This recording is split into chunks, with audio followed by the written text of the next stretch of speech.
अगर आप भी चाहते हैं नए वीडियो एवं नए ऑडियो देखने एवं सुनने के लिए तो हमारे गोल्ड स्टूडियो चैनल को सब्सक्राइब जरूर करें एवं बेल आइकन दबाना ना भूलें।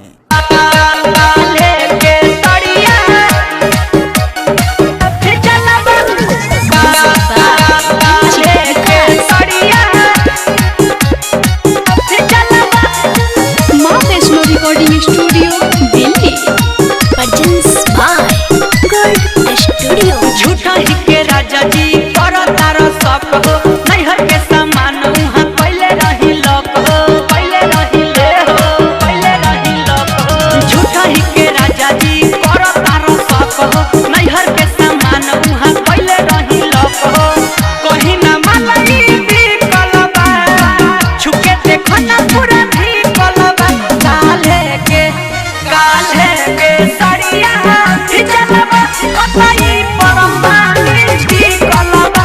काले के सड़िया चलबा अरुई परमानी की कलबा।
Recording studio Delhi presents by